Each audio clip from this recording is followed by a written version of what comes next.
بسم الله الرحمن الرحيم وما كان الله ليعذبهم وأنت فيهم صدق الله مولانا العظيم إن الله وملائكته يصلون على النبي يا أيها الذين آمنوا صلوا عليه وسلموا تسليما تمامی احباب مل کے پڑھ لیں بلغ العلا بکمالہ کشف الدجى بجمالہ حسنت جمیع خصالہ بلغ العلا بکمالہ کشف الدجى بجمالہ حسنت جمیع خصالہ حسرت دید میں ہر آنکھ کو نم دیکھا ہے، حسرت دید میں ہر آنکھ کو نم دیکھا ہے، میں نے ان کو تو نہیں ان کا کرم دیکھا ہے۔ حسرت دید میں ہر آنکھ کو نم دیکھا ہے، میں نے ان کو تو نہیں ان کا کرم دیکھا ہے۔ ان سے نسبت ہے جنہیں وہ بڑے آرام سے ہیں، ان سے نسبت ہے جنہیں بڑے آرام سے ہیں، میں نے آقا کے غلاموں پہ کرم دیکھا ہے۔ اللہ رب العزت جل جلالہ کا بے پناہ احسان ہے کہ اس نے ہم سب کو مسلمان گھرانے میں پیدا کیا۔ اس کے بعد اللہ کا سب سے بڑا احسان یہ ہے کہ اس نے ہمیں اپنے محبوب کا امتی بنایا۔ پھر تیسرا بڑا احسان یہ ہے کہ امتی بنا کر میلاد منانے والا بنایا۔ ہم اپنے گریبان میں اتر جائیں اور چند لمحوں کے لیے تصور کریں ہم حضور کے امتی۔ اللہ تعالیٰ کے 12 انبیاء ایسے گزرے ہیں جو نبی ہونے کے باوجود یہ دعا مانگتے تھے، اللہ ہم ہیں تو تیرے نبی، لیکن حسرت یہ ہے کہ کاش تیرے آخری محبوب نبی کے امتی ہوتے۔ اس امت میں پیدا ہونے کے لیے انبیاء دعائیں مانگتے رہے۔ یہ ہماری خوش قسمتی ہے کہ ہم حضور کے امتی بنے۔ چند لمحوں کے لیے آپ کے سامنے میلاد النبی صلی اللہ علیہ وسلم کے حوالے سے چند ایک گزارشات پیش کرنی ہے۔ اللہ تعالیٰ مجھے بھی اور ہم سب کو صحیح معنوں میں دین سمجھ کر اس پر عمل کی توفیق عطا فرمائے۔ قرآن مجید کی آپ کے سامنے ایک آیت کا مختصر سا حصہ تلاوت کیا ہے۔ اس ایک آیت کو ہی آج سمجھ لینا ہے۔ اگر ہم اس ایک آیت کو سمجھ لیں گے تو میرا یقین کہتا ہے کہ ساری زندگی آپ کو کسی سے الجھنا نہیں پڑے گا۔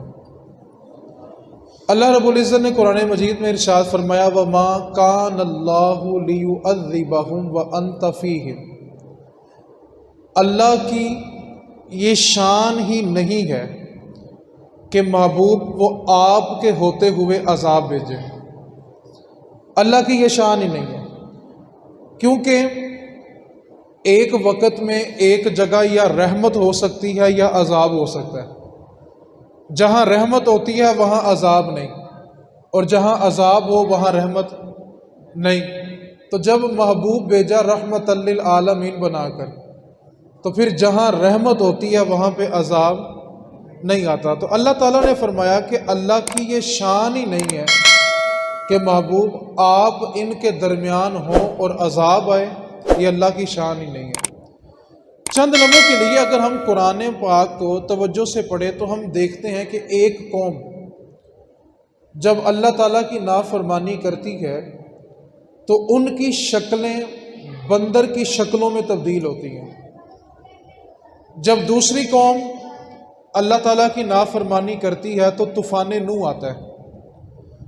تیسری قوم اللہ تعالیٰ کی نافرمانی کرتی ہے تو ان پر آسمان سے پتھر برسائے جاتے ہیں۔ چوتھی قوم نافرمانی کرتی ہے تو ہواؤں کے طوفان کے عذاب آتے ہیں۔ پانچویں قوم نافرمانی کرتی ہے تو پہاڑ ان پہ گرا دیے جاتے ہیں۔ چھٹی قوم جب نافرمانی کرتی ہے تو اللہ تعالیٰ زمین کو الٹ دیتا ہے۔ آپ توجہ فرمائیں، گزشتہ امتوں نے جتنے بھی گناہ کیے، ہر قوم نے ایک ایک چیز کی نافرمانی کی تو ان پہ عذاب آ گئے۔ گزشتہ امتوں نے جتنی نافرمانیاں کی، جتنے گناہ کیے، وہ سارے کے سارے گناہ اس امت کے دامن میں موجود ہیں۔ یہ امت تو اس سے 2 قدم آگے بڑھی، اس امت کے لوگوں نے تو قبروں سے مردے نکال کے ان کے ساتھ بھی زنا کیا۔ اس امت کے اندر تو زینب جیسی معصوم بچیوں کے ساتھ بھی زنا کیا گیا۔ گزشتہ امتوں میں جتنے گناہ تھے وہ سارے کے سارے اس امت کے دامن میں موجود ہیں۔ ایسا کوئی گناہ نہیں ہے جو پچھلی امت نے کیا ہو اور اس امت نے نہ کیا ہو، بلکہ یہ امت تو اس سے 2 قدم آگے بڑھی۔ سب کچھ کرنے کے باوجود، ساری نافرمانیاں کرنے کے باوجود، گزشتہ امتوں نے جتنے گناہ کیے وہ سارے گناہ اس امت نے کیے، اس کے باوجود اس امت کی شکل بندر کی نہیں بنی۔ اس امت نے سارے گناہ کیے، اس پر آسمان سے پتھر نہیں برسے۔ اس امت نے سارے گناہ کیے، اس پہ طوفان نوح نہیں آیا۔ اس امت نے سارے گناہ کیے، اللہ نے زمین کو نہیں پلٹا۔ اس امت نے سارے گناہ کیے، اس پہ طوفان نہیں آئے، ہواؤں کے، سیلاب کے عذاب نہیں آئے۔ سب کچھ کرنے کے باوجود اگر آج ہم صحیح سلامت ہیں نا تو اس کی ایک ہی وجہ ہے، وہ وجہ یہ ہے کہ حضور آ گئے ہیں۔ بس ایک ہی وجہ ہے کہ حضور آ گئے ہیں بھائی، ورنہ ہمارے پاس بچنے کے لیے اور کیا تھا؟ گزشتہ امتوں نے جو جو گناہ کیے سارے ہمارے دامن میں موجود ہیں۔ کون سا ایسا گناہ ہے جو گزشتہ امت نے کیا اور ہم نے نہیں کیا؟ سب کچھ کیا، لیکن اللہ نے فرمایا تھا، اللہ جب قرآن میں اعلان کرنے پہ تو فرمایا جہاں پہ میرا محبوب ہوگا وہاں پہ عذاب نہیں آئے گا۔ تو یار ہمارے اوپر میلاد کا اس سے بڑا کرم کیا ہوگا کہ آج ہم تنہائیوں میں سب کچھ کرتے ہیں، ہماری شکلیں نہیں بدلی۔ ہم سارے گناہ کرتے ہیں، ہم پہ پتھر نہیں برسے۔ ہم سارے گناہ کرتے ہیں، طوفان نوح نہیں آتا۔ آپ حضور کا یہ کرم نہیں دیکھتے کہ جب گزشتہ امت میں لوگ گناہ کرتے تھے تو ان کی گھر کی دیوار کے اوپر لکھا ہوتا تھا فلاں بندہ فلاں گھر سے فلاں گناہ کر کے نکلا ہے۔ یار آج یہ امتی رات کی تاریکی میں ہر عیب کرتا ہے اور جب صبح گھر سے نکلتا تو لوگ سلام کرتے ہیں۔ ایک ہی وجہ ہے کہ حضور آ گئے ہیں۔ یار حضور کے علاوہ ہمارے پاس ایسی کون سی ڈال ہے جس کے پیچھے ہم چھپ کے کہیں کہ ہم اللہ کے عذاب سے بچے ہوئے ہیں؟ یہ تو اللہ فرما رہا ہے وَمَا كَانَ اللَّهُ لِيُعَذِّبَهُمْ وَأَنْتَ فِيهِمْ۔ محبوب اللہ کی شان ہی نہیں کہ جہاں آپ ہوں وہاں اللہ کا عذاب آ جائے۔ تو یہ آج اگر ہمارے اوپر رحمت کا سائبان ہے تو وجہ بس ایک ہے کہ حضور آ گئے ہیں۔ حضور ہیں تو ہم عذاب سے محفوظ ہیں۔ قرآن مجید کی جو دوسری آیت مقدسہ میں نے تلاوت کی، بڑی معروف آیت ہے، ان اللہ و ملائکتہ یصلون، پھر بولے یصلون علی النبی۔ اب اللہ تعالیٰ نے قرآن پاک میں فرمایا کہ اللہ اور اس کے فرشتے اپنے نبی پہ درود بھیجتے ہیں۔ یصلون علی، پھر بولیں اللہ تعالیٰ نے یصلون علی رسول ہی کیوں نہیں کہا کہ رسول پر درود بھیجتے ہیں؟ یصلون علی عبدہ ہی کیوں نہیں کہا؟ جبکہ معراج کا جب ذکر کیا تو کیا کہا؟ سبحان الذی اسریٰ بعبدہ۔ تو یہاں کیوں نہیں کہا یصلون علی عبدہ؟ یا یہ کیوں نہیں کہا یصلون علی محمد صلی اللہ علیہ وسلم؟ یہ ہی کیوں کہا کہ یصلون علی النبی؟ اللہ تعالیٰ تو ان اللہ علی کل شیء قدیر ہے، اور اللہ کی قدرت اتنی بے نیاز، اتنی بے نیاز۔ ایک دن موسیٰ علیہ السلام نے نا اللہ تعالیٰ کی بارگاہ میں سوال کیا۔ جو لاڈلے ہوتے ہیں ان کے سوال بھی بڑے عجیب ہوتے ہیں۔ اللہ کے لاڈلے نبی تھے تو کوہ طور پہ گئے تو جا کے نا اللہ کی بارگاہ میں سوال کیا، اے اللہ تیری شان یہ ہے لا تأخذہ سینۃ ولا نوم، نہ تجھے اونگ آتی ہے نہ تجھے نیند آتی ہے، تو ہمیشہ سے ہے اور ہمیشہ رہے گا، نہ تجھے اونگ آتی ہے نہ تجھے نیند آتی ہے، تو یہ مسلسل نظام کائنات کیسے چل رہا ہے؟ نہ کبھی اونگ آئی نہ کبھی نیند آئی، تو یہ مسلسل نظام کائنات لاکھوں برس کروڑوں برس ہو گئے ہیں، مسلسل نظام کائنات چل رہا ہے، تو ہمیشہ سے ہے اور ہمیشہ رہے گا، نہ اونگ ہے نہ نیند ہے، تو یہ مسلسل نظام کائنات کیسے چل رہا ہے؟ اللہ تعالیٰ نے فرمایا موسیٰ تم ایسا کرو کہ ایک شیشہ پکڑو اور طور پہ کھڑے ہو جاؤ، اور جب تک میرا حکم نہ آئے کوہ طور کو چھوڑنا نہیں ہے، کھڑے رہنا ہے۔ موسیٰ علیہ السلام نے ایک شیشہ لیا اور کوہ طور پہ کھڑے ہو گئے، کھڑے رہے، نیند کا جھٹکا لگا، شیشہ گرا اور ٹوٹ گیا۔ جب شیشہ ٹوٹا تو اللہ نے فوراً کلام فرمایا موسیٰ دیکھ، تجھے ایک شیشہ سنبھالنے کے لیے دیا تھا، تجھے نیند کا ایک جھٹکا لگا تو ایک شیشہ نہیں سنبھال سکا، سوچ اگر رب سونے والا ہوتا تو کائنات کس نے سنبھالنی تھی؟ اللہ تو ان اللہ علی کل شیء قدیر ہے۔ پھر اللہ نے یہ کیوں نہیں فرمایا یصلون علی رسولہ کہ اللہ اور اس کے فرشتے رسول پہ درود بھیجتے ہیں، یصلون علی عبدہ اللہ اور اس کے فرشتے اپنے بندے پہ درود بھیجتے ہیں، یصلون علی محمد کہ اللہ اور اس کے فرشتے اپنے محمد پہ درود بھیجتے ہیں۔ آخر یہی کیوں کو فرمایا یصلون علی النبی؟ اس میں ایک گہرا راز ہے۔ راز یہ ہے کہ اگر اللہ تعالیٰ نے یہ فرمایا ہوتا نا یصلون علی رسولہ، تو مطلب یہ ہوتا جس دن میرے نبی پاک نے اعلان نبوت فرمایا درود اس دن سے ہوتا۔ اگر ہوتا یصلون علی رسول ہی تو جس دن رسول ہونے کا اعلان کیا درود، پھر بولیں درود کس دن سے ہوتا؟ جس دن اعلان نبوت فرمایا۔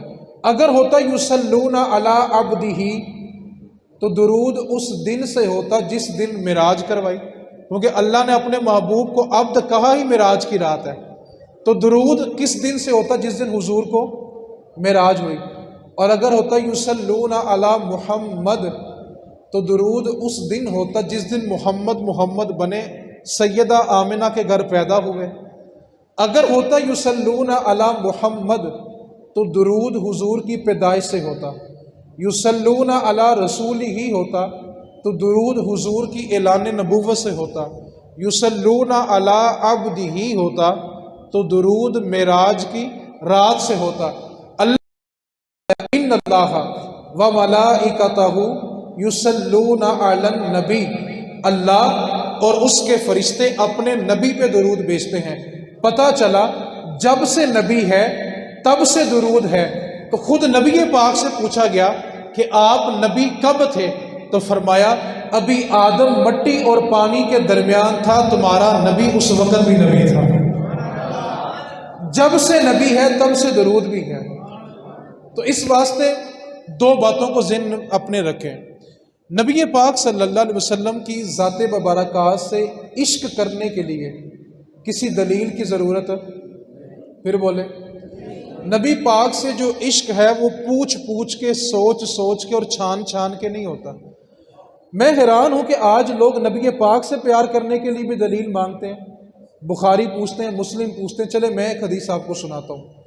مولا علی شیر خدا کرم اللہ وجہہ الکریم، دماد رسول، خلیفۃ الرسول، اللہ تعالیٰ نے قرآن پاک میں جہاں نمازوں کا حکم دیا نا، حافظوا علی الصلوات والصلاۃ الوسطیٰ، اللہ تعالیٰ نے فرمایا کہ اپنی نمازوں کی حفاظت کرو، والصلاۃ الوسطیٰ، اور بالخصوص نماز وسطیٰ، درمیانی نماز جو نماز عصر ہے اس کی حفاظت کرو۔ رسول کریم صلی اللہ علیہ وسلم نے فرمایا کہ ایک بندے کا سارا مال لٹ جائے، اس کی ساری اولاد مر جائے، اس کا اتنا نقصان نہیں جتنا نماز عصر کو چھوڑنے کا نقصان ہے۔ والصلاۃ الوسطیٰ، درمیانی نماز کی سب سے زیادہ حفاظت ہے۔ اب یہ قرآن کا حکم ہے کہ درمیانی نماز کی حفاظت کرنی ہے اور سب سے زیادہ کرنی ہے۔ باقی نمازوں کی فضیلت اپنی جگہ، فرضیت اپنی جگہ، اس کا انکار نہیں ہے، لیکن نماز عصر کا خاص طور پہ حکم ہے۔ اب نبی پاک صلی اللہ علیہ وسلم نے عصر کی نماز کو ادا کیا، مولا علی کی گود میں سر رکھا اور آرام فرمایا۔ اب سورج ڈوبتا ڈوبتا ڈوبتا ڈوب گیا، مولا علی کی اثر چلی گئی، اور وہ مولا علی جن کی نماز سے محبت یہ تھی کہ ایک جنگ کے موقع پہ نا مولا علی کو ایک تیر لگا، اور تیر گوشت کے اندر جا کے نا پیوست ہوا اور ٹوٹ گیا، کہ ذرا سا بھی تیر کھینچتے تھے تو ماس کٹتا تھا اور اذیت ہوتی تھی۔ صحابہ جب تیر کھینچتے تھے تو مولا علی درد کی وجہ سے آپ کے چہرے کی رنگت تبدیل ہوتی تھی، تو ایک طبیب کو بلایا گیا اور اس سے پوچھا گیا کہ یہ تیر اندر جا کے ٹوٹ کے پیوست ہوا ہے، اب اس کو نکالنا ہے تو حل کیا ہے؟ اس طبیب نے کہا کہ ایک جڑی بوٹی تیار کرتے ہیں، مولا علی کو وہ پلاتے ہیں، چند لمحوں کے لیے بے ہوشی کا عالم ہوگا تو اس دوران یہ تیر نکال لیں گے۔ جب مولا علی نے یہ سنا نا کہ مجھے انہوں نے دوا دینی ہے، بے ہوشی کا عالم ہوگا اور پھر تیر نکالا جائے گا، تو مولا علی فرمانے لگے سنو یار، مجھے بے ہوش کرنے کی حاجت نہیں ہے، ابھی اذان ہوگی، ابھی علی نماز شروع کرے گا، جب علی اللہ اکبر کہہ کے ہاتھ باندھے گا تم تیر نکالنا، علی کو محسوس بھی نہیں ہوگا۔ یار جن کی نماز سے محبت کا عالم یہ ہو کہ جب ابن ملجم نے مولا علی کی گردن پہ وار کیا آپ کو شہید کرنے کے لیے، دشمن پیچھے سے آیا تھا، کیونکہ علی کے سامنے کون آئے؟ علی کے سامنے کون آئے؟ ابن ملجم نے آپ کی گردن پہ وار کیا۔ جب آپ زمین پہ تشریف لائے نا تو امام حسن جو آپ کے بڑے بیٹے ہیں، سیدہ زہرا پاک کے بڑے بیٹے امام حسن گھر سے بھاگتے ہوئے آئے اور اپنے بابا مولا علی کا سر مبارک نہ اپنی گود میں رکھا، خون بہہ رہا ہے اور جان جا رہی ہے۔ مولا علی فجر کی سنتیں پڑھ چکے تھے اور جماعت کے منتظر تھے جس وقت ابن ملجم نے آپ پہ حملہ کیا۔ بعض روایات میں یہ ہے کہ آپ فجر کی سنتیں پڑھ رہے تھے، دونوں طرح کی روایات ملتی ہیں۔ اب جس وقت مولا علی کا سر مبارک امام حسن کی گود میں ہے، خون بہہ رہا ہے، جان جا رہی ہے، امام حسن کی آنکھوں سے نا ایک آنسو نکلا۔ ظاہری بات ہے والد کی محبت بھی تو چیز ہے نا یار۔ جب آنکھ سے آنسو نکلا تو مولا علی نے فرمایا بیٹا حسن، علی کی جان جاتی ہے چلی جائے، نماز فجر نہیں جانی چاہیے۔ یار جن کا نماز سے محبت کا یہ عالم ہو، اب نبی پاک صلی اللہ علیہ وسلم ان کی گود میں آرام فرما رہے ہیں اور مولا علی نے اپنی نماز عصر کو قضا کر دیا، اور نماز بھی کون سی؟ والصلاۃ الوسطیٰ، جس کی سب سے زیادہ تاکید کی گئی ہے۔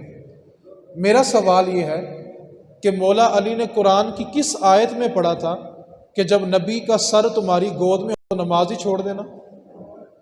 مولا علی نے کس حدیث میں پڑھا تھا؟ کون سی بخاری میں پڑھا تھا؟ اور میرے بھائی بخاری تو نبی پاک کے ظاہری پردہ کرنے کے 250 سال بعد لکھی گئی ہے۔ مولا علی نے کون سی بخاری پڑھ کے نماز قضا کی تھی؟ مولا علی کو قرآن کی کس آیت نے بتایا تھا کہ جب نبی کا سر تمہاری گود میں ہو تو تم فرض نماز چھوڑ دینا اور نماز عصر چھوڑ دینا؟ تو صحابہ چھان چھان کے، پوچھ پوچھ کے اور سوچ سوچ کے نبی پاک سے عشق نہیں کرتے تھے، بلکہ صحابہ جانتے تھے اصل دین ہی وہی ہے جو سب کچھ مصطفیٰ پہ قربان کر کے ملا کرتا ہے۔ آج لوگ پوچھ پوچھ کے دلیلیں ڈھونڈ ڈھونڈ کے نبی پاک سے عشق کرنا چاہتے ہیں۔ اور بھائی مولا علی نے کون سی بخاری پڑھی تھی؟ مولا علی نے کون سی مسلم پڑھی تھی؟ کس آیت میں تھا کہ نبی کا سر تمہاری گود میں ہے تو نماز چھوڑ دینا؟ صحابہ قرآن دیکھ کے نہیں، والضحیٰ کا مکھڑا دیکھ کے دین سمجھا کرتے تھے، کیونکہ وہ جانتے تھے کہ اللہ کا بھی حکم یہی ہے، ان ہوا الا وحی یوحا، میرا محبوب تو تب تک زبان کھولتا ہی نہیں ہے جب تک اللہ کا حکم نہیں آ جاتا۔ تو وہ جانتے تھے کہ اصل دین وہ ہے جو مصطفیٰ کی زبان سے نکلنا ہے۔ یہاں پہ میں ایک نقطہ سمجھانا چاہتا ہوں، تھوڑا مشکل تو ضرور ہے، اگر آپ توجہ فرمائیں گے تو زندگی بھر آپ کو یاد رہے گا۔ آج لوگ کہتے ہیں قرآن کے ہوتے ہوئے حدیث کی کیا ضرورت ہے؟ ایک لفظ میں پورا فلسفہ سمجھانے لگا ہوں حدیث کا انکار کرنے والوں کو۔ بڑی توجہ سے، ایک جملہ ہے، گہرا ضرور ہے لیکن سمجھنا چاہیے۔ جب نبی پاک پہ قرآن کی پہلی 5 آیتیں نازل ہوئی، حدیث کس کو کہتے ہیں؟ جو نبی پاک نے کہا، جو نبی پاک نے کیا اور جو نبی پاک کے سامنے کیا گیا اور آپ نے خاموشی اختیار فرمائی، اس کو کیا کہتے ہیں؟ جو نبی پاک نے، جو نبی پاک نے، تھوڑا آپ بھی تو بولے نا یار، جو نبی پاک نے کہا وہ کیا ہے؟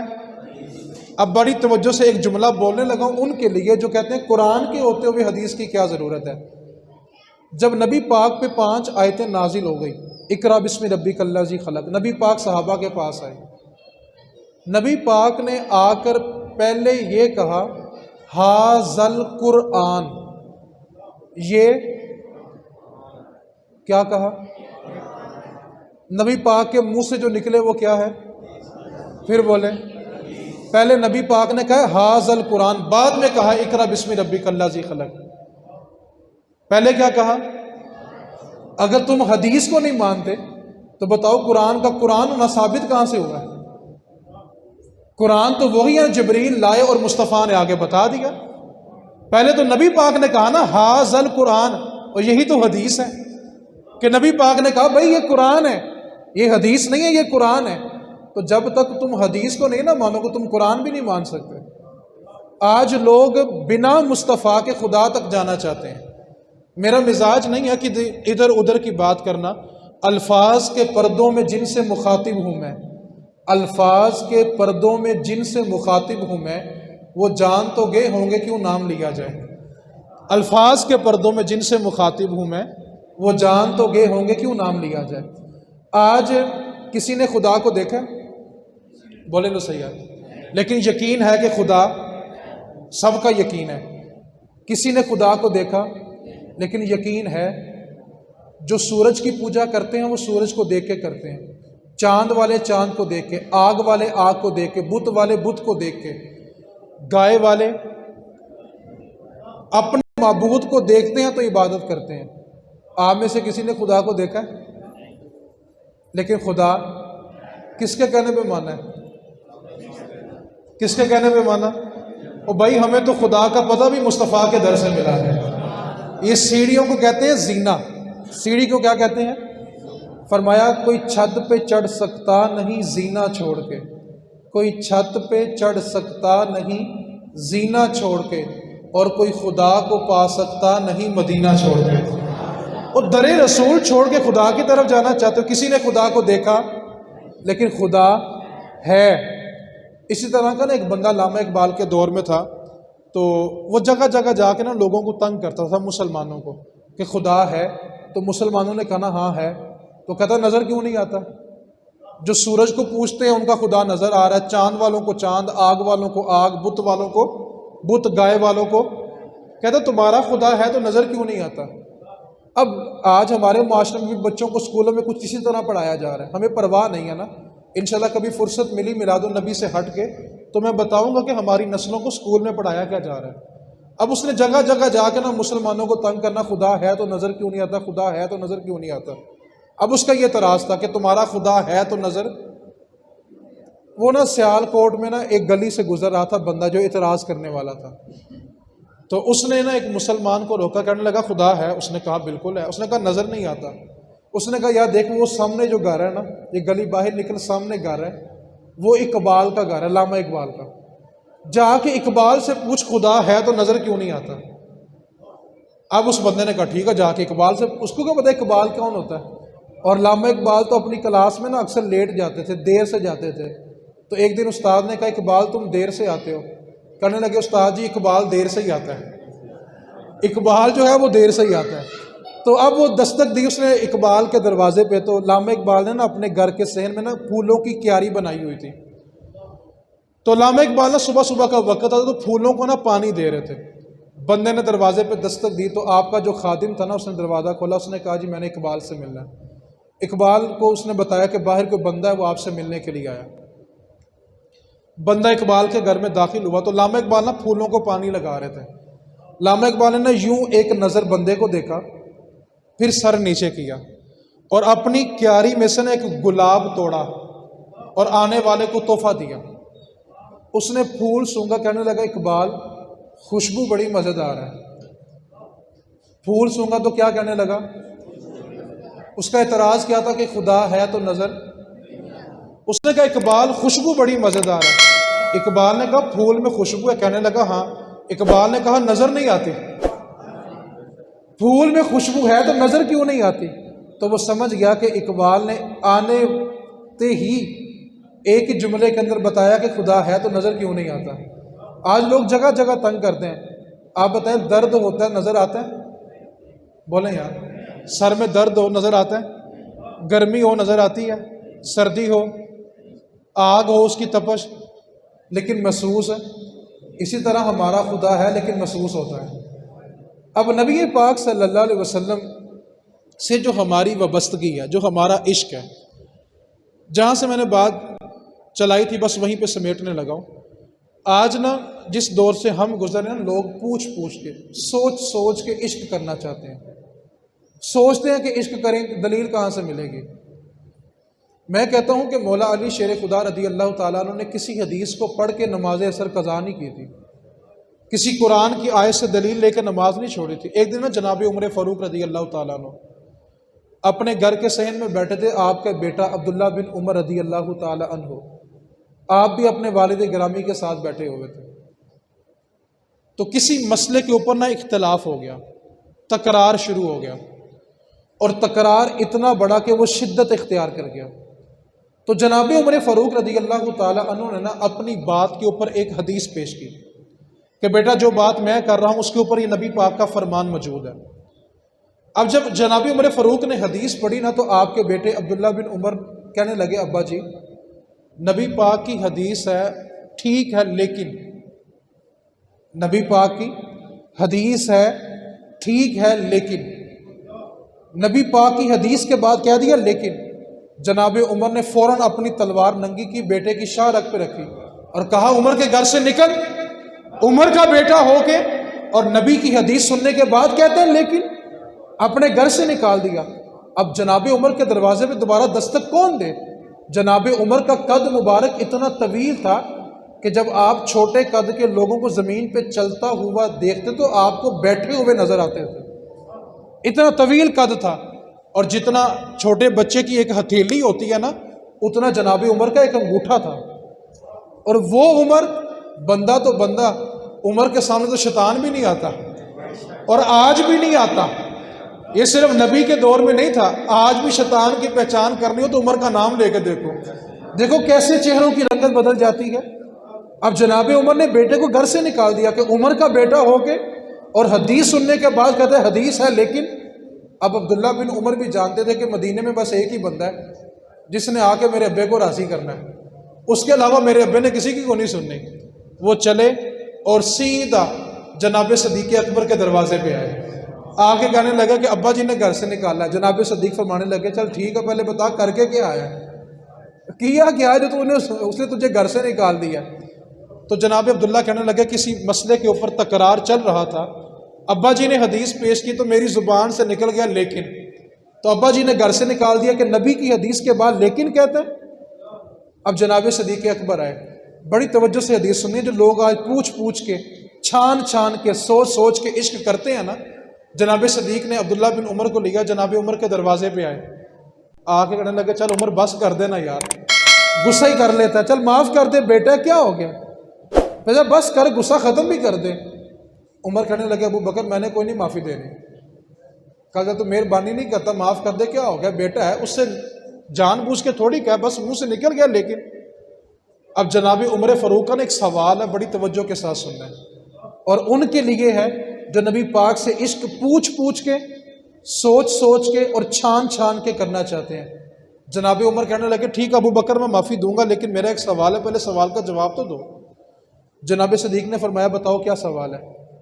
اب سوال بڑی توجہ کے ساتھ سننا ہے۔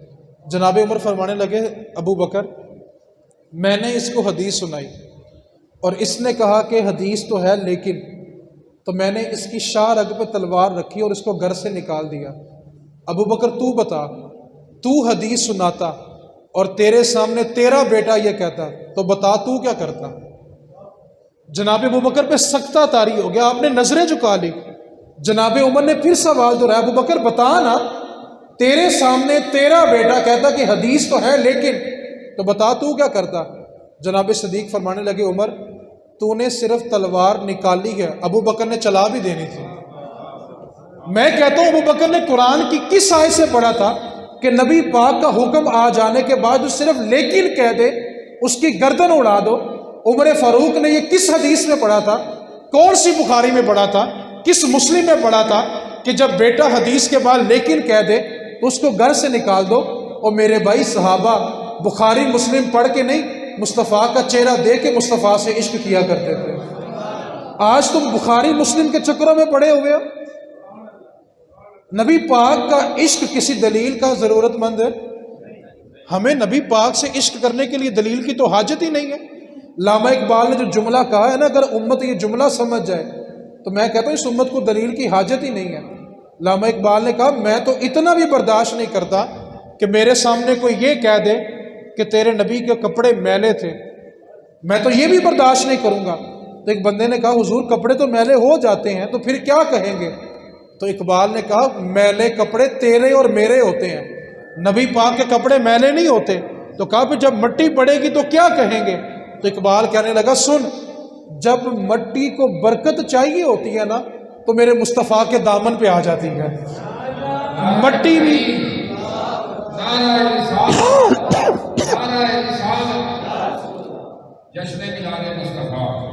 مٹی کو جب برکت چاہیے ہوتی ہے تو مصطفیٰ کے دامن پہ آ کے لگ جاتی ہے کہ مجھے بھی برکت چاہیے.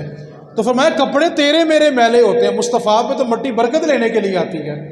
اب علامہ اقبال سے کسی نے پوچھ لیا کہ کوہ طور افضل ہے یا حجرہ رسول افضل ہے؟ جہاں پہ نبی پاک آرام فرما رہے ہیں اس حجرے کی بات ہوئی، حجرہ نور. تو کسی نے پوچھا اقبال کوہ طور افضل ہے جہاں موسیٰ ہم کلام ہوتے تھے کہ یا وہ حجرہ افضل ہے جہاں نبی پاک آرام فرما رہے ہیں؟ تو اقبال نے کہا کوہ طور کو حجرہ رسول سے نسبت ہی کیا ہے؟ کوہ طور کو حجرہ رسول سے نسبت ہی کیا ہے؟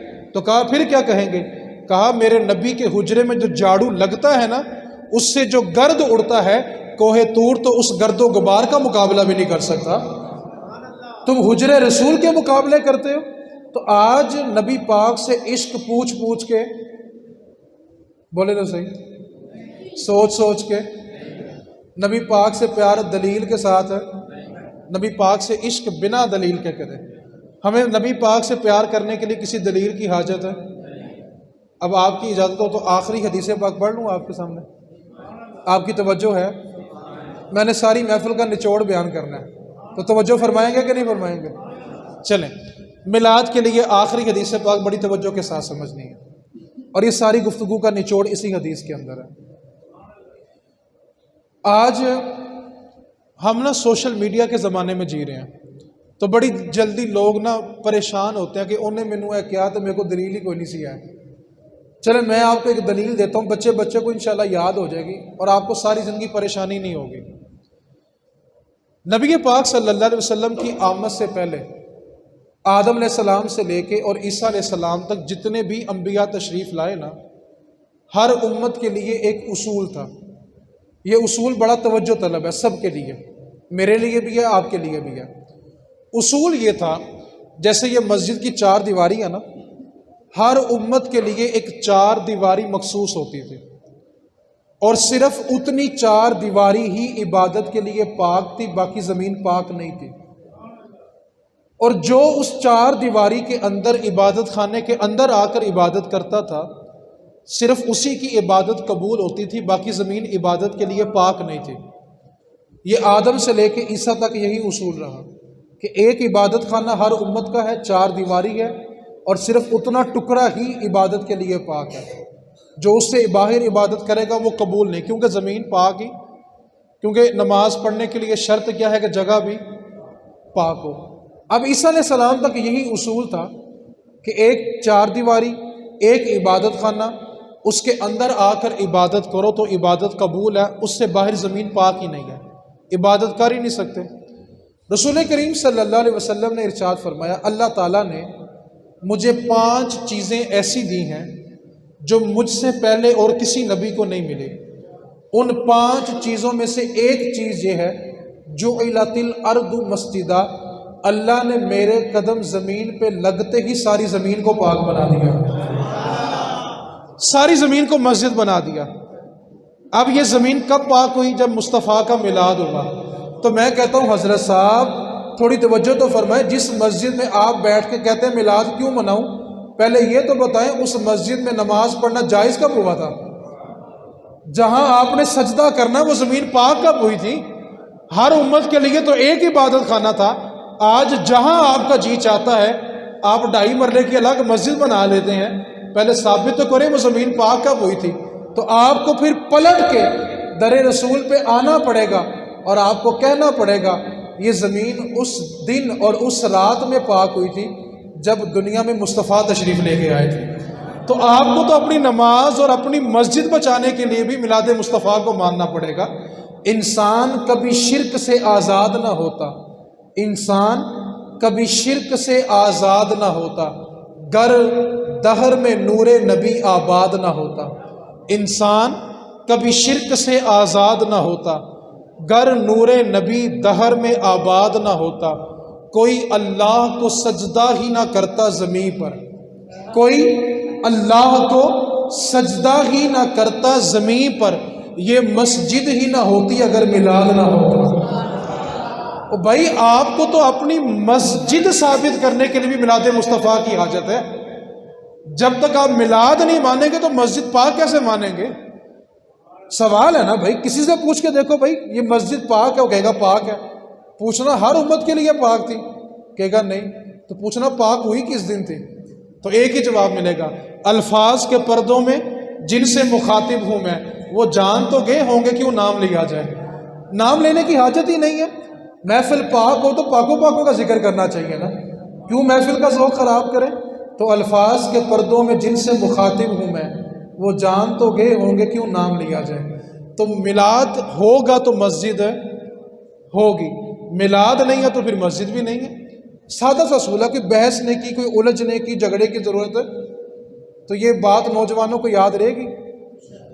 بولے تو صحیح یاد، کیونکہ عربی یاد کرنا مشکل ہوتا ہے، حدیثیں یاد کرنا۔ پنجابی جو سمجھاوا پھر پنجابی سمجھ دو، انہوں نے کہنا ہے پہلے اپنی نماز سے تو ثابت کتوں ہے؟ تیری مسیح تو کہے گا بالکل جائز ہے جی، کہیں کس دن ہوئی سی؟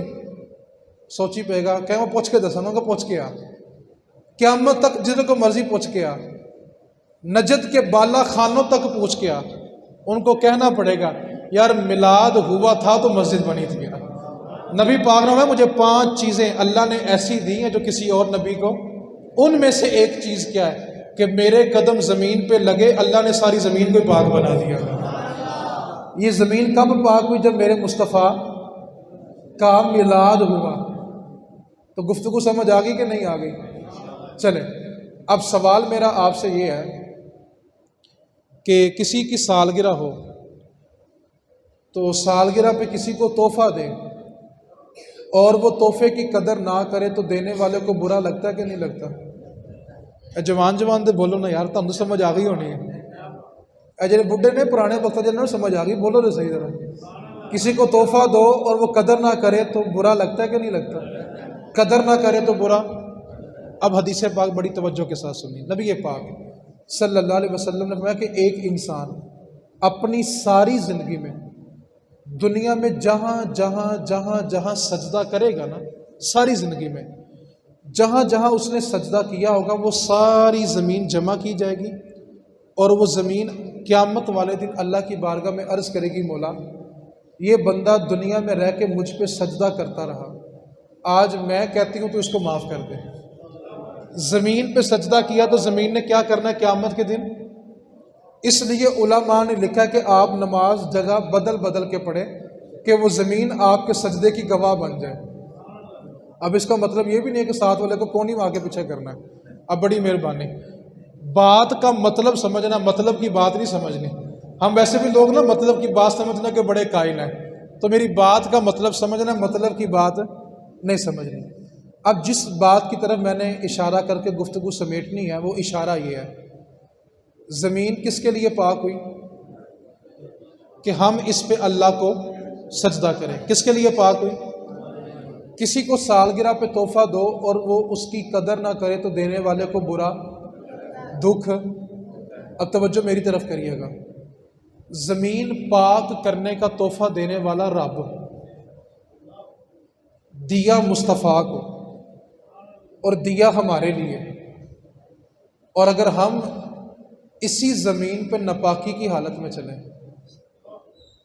جہاں جہاں قدم لگائیں گے نا زمین قیامت والے دن کہے گی اللہ تو نے جس امت کے لیے مجھے پاک بنایا تھا نا وہی امت مجھ پہ ناپاکی کی حالت میں چلتی ہے۔ یہ زمین ہمارے خلاف گواہی دے گی۔ آج غسل کی حاجت ہوتی ہے،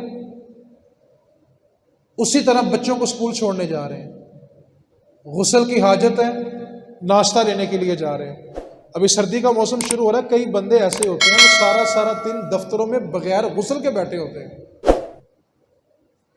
پھر کہتے کہ ہاں جی سیلری پہلی تاریخ کو آتی ہے 5 تاریخ کو ختم ہو جاتی ہے، برکت ہی نہیں ہے۔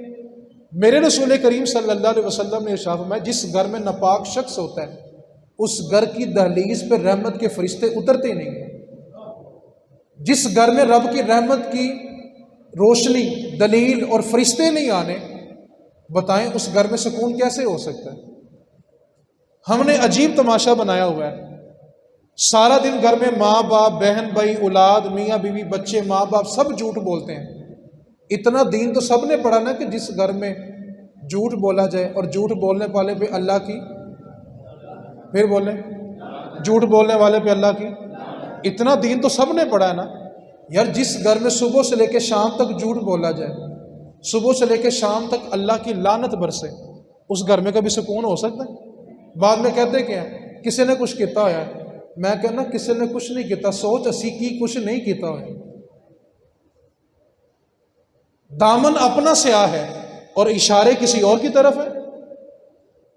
بے برکتی کی وجہ ہمارے اپنے اعمال ہیں اور الزام تراشیاں کسی اور پر، اور اللہ ماشاءاللہ پھر ہمارے عامل بھی کچھ اسی طرح کے ہوتے ہیں۔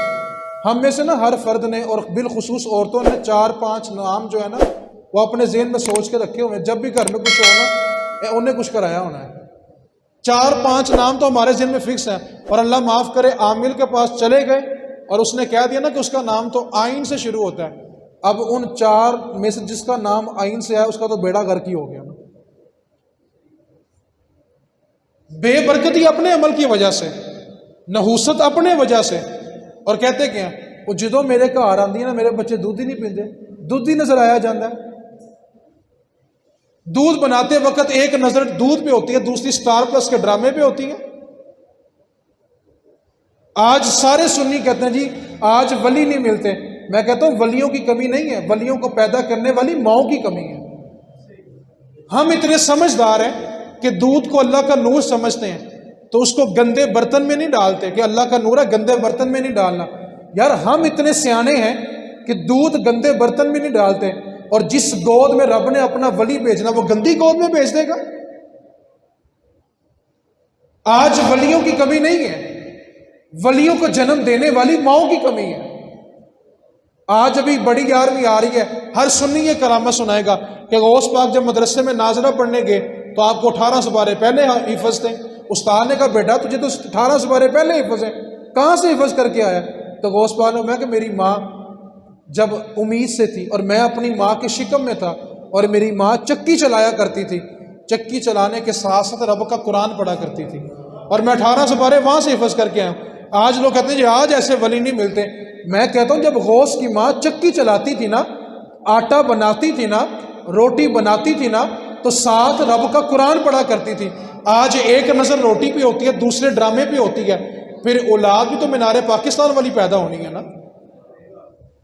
آج تم کہتے ہو اللہ کے ولی نہیں ملتے۔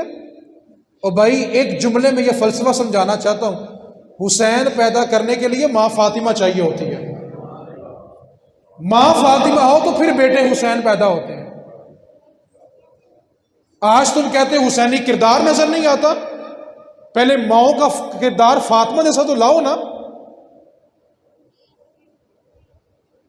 آج غسل کی حاجت ہوتی ہے، ناشتہ لینے جا رہے ہیں، بچوں کو چھوڑنے جا رہے ہیں، یہ نبی پاک کو تحفہ ملا اور میلاد کی رات ملا ہے، اور ملا ہم جیسے نکموں کے لیے۔ اور اگر ہم نے اس کی قدر نہ کی تو قیامت کے دن یہ زمین ہمارے خلاف بولے گی اللہ جس امت کے لیے تو نے پاک بنایا تھا نا وہی مجھ پہ ناپاکی کی حالت میں چلتی رہی۔ اور جہاں جہاں آپ نے قدم لگائے ہوں گے نا وہ زمین قیامت کے دن آپ کے خلاف گواہی دے گی۔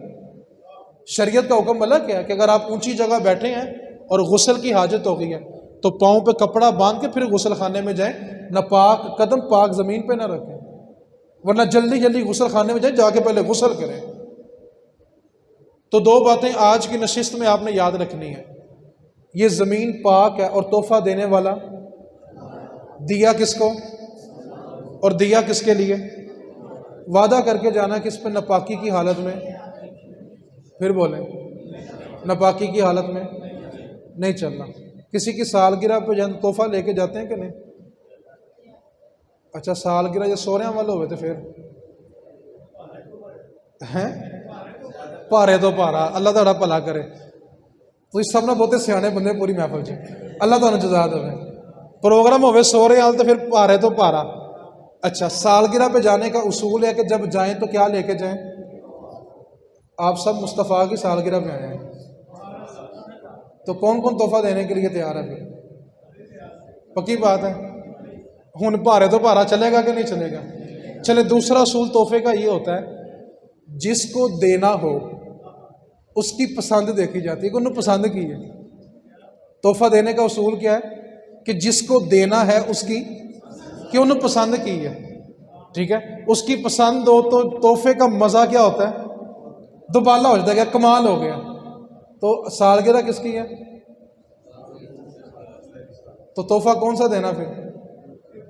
جو میرے نبی کو، اب میں بتاؤں پسند کیا ہے؟